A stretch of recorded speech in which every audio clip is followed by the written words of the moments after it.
Questa è la storia di un uomo che cade da un palazzo di 50 piani. Mano a mano che cadendo passa da un piano all'altro, il tizio per farsi coraggio si ripete. Fino a qui tutto bene. Fino a qui tutto bene. Fino a qui tutto bene. Il problema non è la caduta, ma l'atterraggio.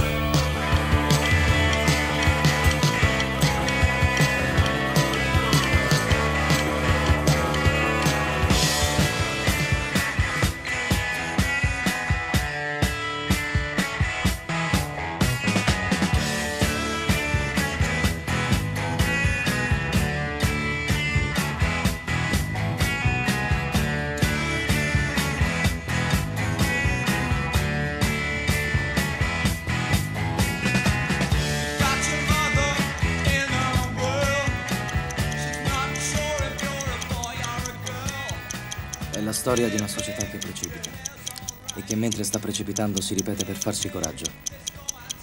Fino a qui tutto bene. Fino a qui tutto bene.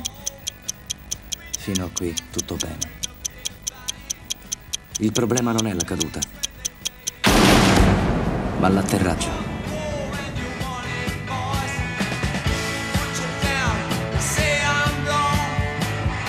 Il clima nel paese è chiaramente quello che precede una guerra civile. Vengono tirate fuori le armi e distribuite a tutti coloro che le sanno maneggiare. Questi costituiranno l'esercito di gioventù ideale. Tutti gli altri porranno in essere il vero obiettivo del piano Nemesi: la distruzione completa di banche, sportelli pubblici, sedi finanziarie, redazioni di giornali e riviste, emittenti televisive, società di assicurazione, concessionarie, sedi istituzionali, centri commerciali, supermercati, boutique, gioiellerie, agenzie pubblicitarie e pub, discoteche e qualsiasi altro locale che in passato abbia legato il proprio nome a giri di droga, prostituzione minorile e quant'altro. Tutto quel mondo che ha ruotato intorno al denaro dovrà diventare un immenso cumulo di vetri rotti, mobili distrutti, polvere, cenere e calcinacci.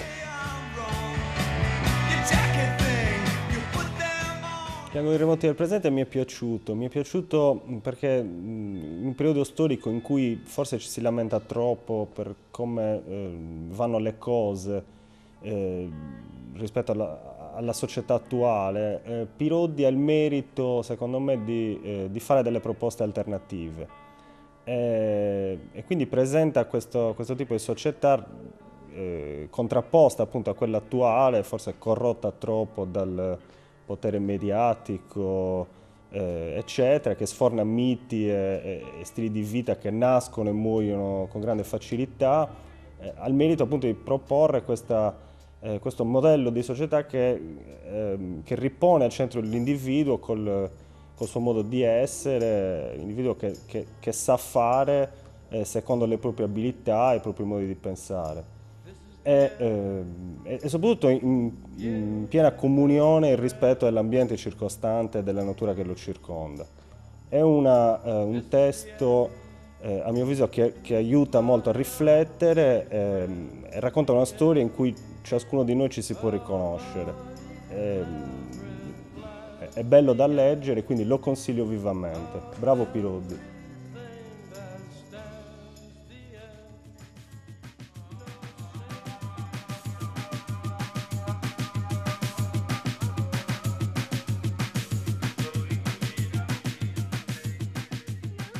Se di Napoleone si diceva che la sua sola presenza sul campo di battaglia valesse 15.000 uomini, beh, di Teodoro poteva dirsi che la sua sola faccia muta in un primo piano valeva 30 punti di share.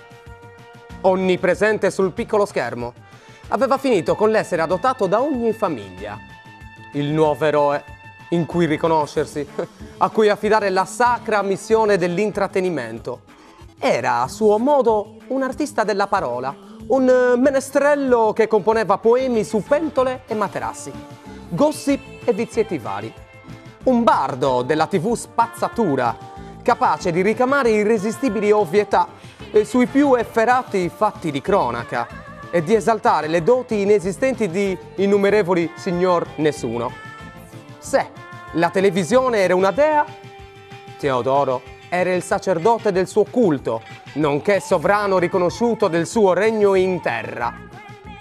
Circondato da una corte di mezze figure e di loschi figuri, personaggi di dubbio talento e signorini che mostravano tutto e non dicevano niente. Gli angoli remoti del presente è un romanzo che mi è piaciuto moltissimo. Nonostante abbia uno stile narrativo molto semplice, è un romanzo ricco di riflessioni, di temi, di immagini. È lo spaccato della nostra società, in cui l'uomo non è più artefice di se stesso, ma un uomo sempre più manipolato nei gusti, nelle opinioni, persino nei sentimenti.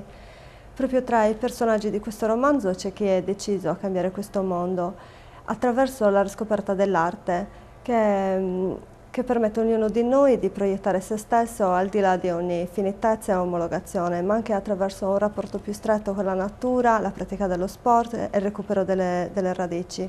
Tutto questo come antidoto a un disagio esistenziale crescente e un'apatia dilagante. Quindi credo che questo romanzo sia altrettanto capace di smuovere le coscienze e di insinuare nel nostro spirito la consapevolezza che una società basata solo sull'apparenza, sul superfluo, porterà alla rovina dell'uomo e al suo totale imbrutimento, ma è altrettanto capace anche di dare una speranza in un cambiamento, indicando concreti mezzi e soggetti per la nascita o la rinascita di una società che sia veramente a misura d'uomo.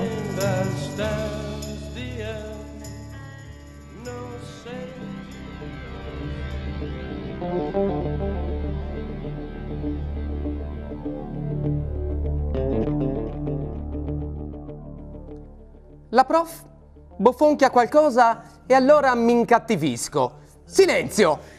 Le urlo. Ora, professoressa, sarà lei a sentire cosa ho da dire.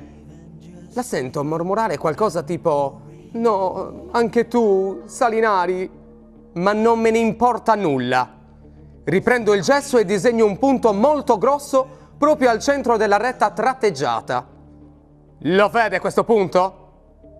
Questo punto sono io, qui e adesso. I trattini alla sinistra rappresentano la mia vita fino ad oggi.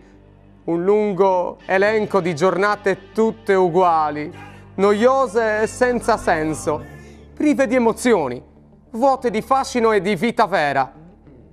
Ma da oggi tutto cambierà.